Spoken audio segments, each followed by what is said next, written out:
You're listening to the Otis Jiry channel.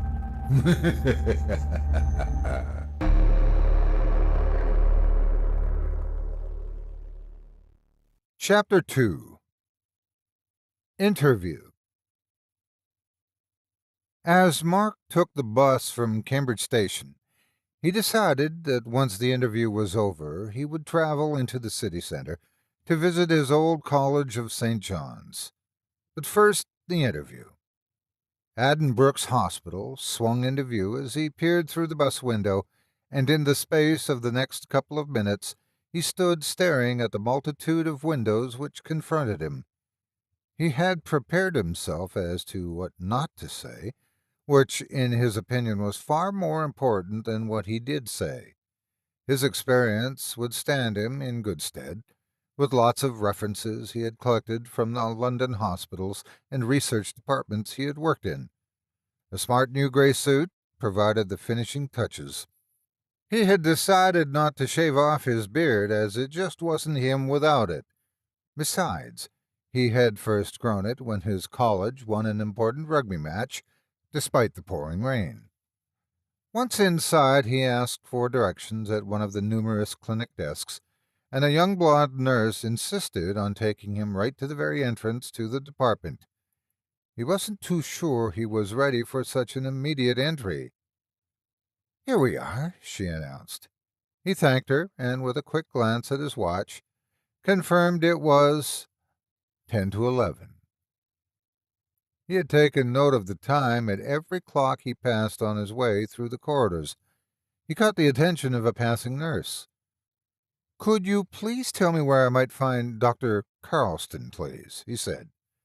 "Oh, yes, certainly. You go through the double doors," she gesticulated, "and take the left-hand corridor, and about halfway down on the left is his secretary's office," she explained.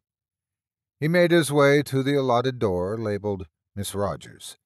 He gave a confident knock, and a voice permeated into the corridor from within. Upon opening the door, the secretary invited him in to take a seat.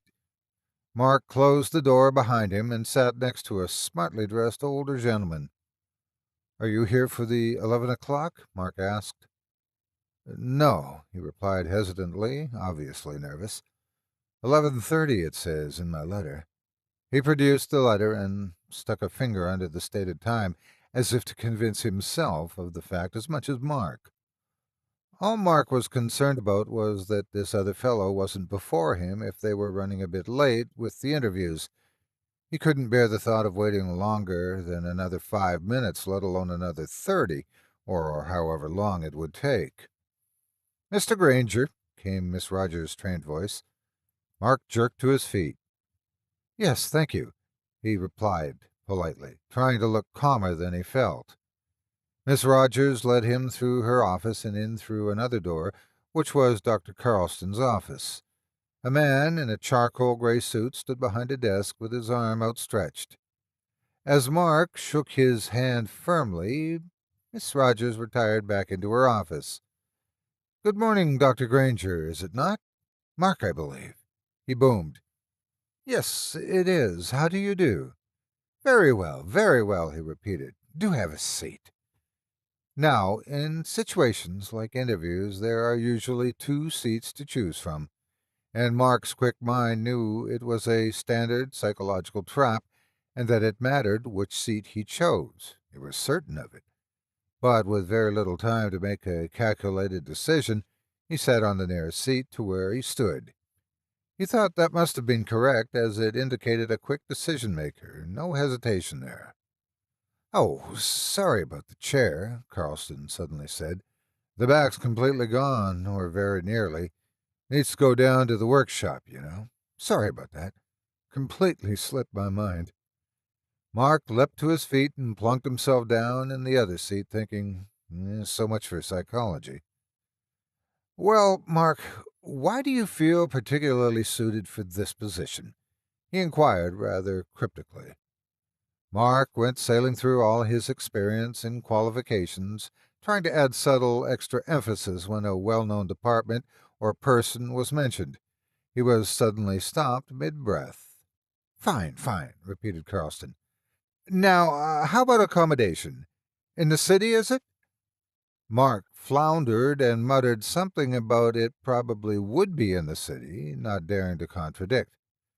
When will I know if I'm to be offered the position, sir? He tried to sound confident. Damn it, man, I've given you the job if you want it, he boomed again. Now, the most important thing is, when can you start?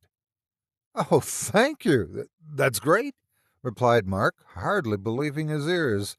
Monday, if that's all right with you, sir. Monday's fine. We'll meet in this office at 8:30, sharp.